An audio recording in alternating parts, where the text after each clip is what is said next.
Ngiyabingelela nonke tendeni angeke ngiqale ukukhuluma khona abasekhona abakhulumayo ngifuna ukuthula nje ukuthi nya yabo cha akuningi engifuna ukubeka nje ngenduna Umakhanya silahlekelwe thina njengamabutho ngoba ukuhamba kwabantu abadala abawumhlahlandlela nabakwazi izinto ezindala abakwazi ukusibeka emqondweni ubi kodwa ke ngoba phela isikhathi sikaNkulunkulu ngeke sasho lutho unduna Umakhanya ngicabanga ukuthi uyinduna endala kunazo zonke induna la esizweni sakaMakhanya uqale ukuba induna ngo-1978 waphatha kusekhona inkosi uBhekuzitha waze waphinda waphatha kusekhona ibamba bukhosi ubewakhe njengoba esephethe kukhona inkosi ephethe njengamanje akhothame noma ashone kusekhona inkosi ephethe lekhona njengamanje ebusayo so ube nenhlanhla ukuthi akwazi ukubusa nama generation angafani sibe nenhlanhla ke thina esondelile kuyena safunda okuningi mhlambe ngabe namhlanje insizwa ayivunule kanje kube mhlambe kwangeva kwamagalelane nembono yakhe ayibeka ukuthi ke insizwa ziphathwa kanjani siyabonga kakhulu ke Mnguni iqhaza libambile esizweni sakaMakhanya ngikhuluma umsebenzi wakho ngithe ngikhuluma lapha nezinsizwa ngithi ngeshwa umuthi mawusamile ngeke ukwazi ukukala ubude bawo ukwazi ukukala mawusulele phansi ukuthi lo muthi ubumude kangaka ngisho lokho ngenxa yamagalelo kaBhuti inhlonipho asifundise yona ngiyacabanga ukuthi insizweni isazophinda iqhubeke noma bengasekho la esezantsi insizwa beyiphethe lapha ezantsi ngokudlula kwamacala ngicabanga ukuthi bayifundile inhlonipho kuyena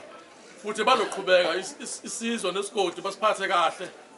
yonke into bayibambe ngomumo nje ibebanjwe ngayo akuzoba khona abantu abazophuma babokhaza lemtshelo kwakhe kuyo yonke indawo kuyo yonke imkhakha uMatoboza ke ube umuntu onesiphiwo esihle kabi sokufundisa nemlando ngeshwa nje ke sibe singabhali phansi ukube besibhalele phansi besoba nomnotho ojulile kakhulu ngoba ubeyazi yonke imlando yala kaMakhanya nezinto zonke ezenzekile nayo isikhathi inkosi le khona ebusayo ithatha uye wasilekelela ukuhamba sikhomba imngcele ukuthi umngcele wasembo uhamba la wakathiyana uhamba la wamaphumulo uhamba la ngalawo manzi ke Bhuti Matoboza Mdidiyeli beyishinga ke umfowethu ngokozalo kodwa ucisha lingani nobaba kodwa umfowethu besihlala ke masinqokola sithi ayitsizwa namhlanje ayisafani nezakuqala athi bebesuka la beshone kaZwelibovu nakodeda beyoshela behamba ngenyawo lezi zizwa namhlanje ayikwazi ukuhamba ngenyawo ithi mina hayi mfowethu phela nangena choice imoto sazingekho so ningashe kahle ngihamba ngoba ngithanda bakhokhisile so thina sihamba ngemoto sikwazi ukufika la sifika khona futhi sekuwesike manje ngoba sokuba khona amafoni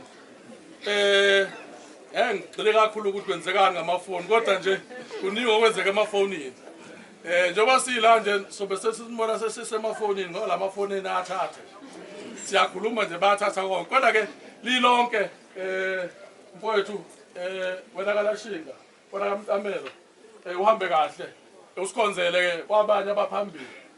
bakhona ke abafowenu abakhona oBJ oBudlani nabanye abaningi nobaba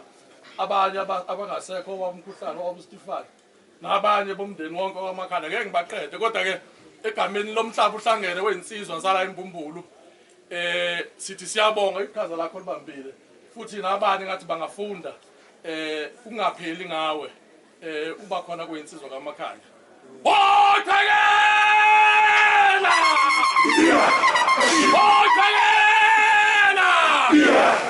Ikhalaphi Ikhala Yes Sister Boss Ikhala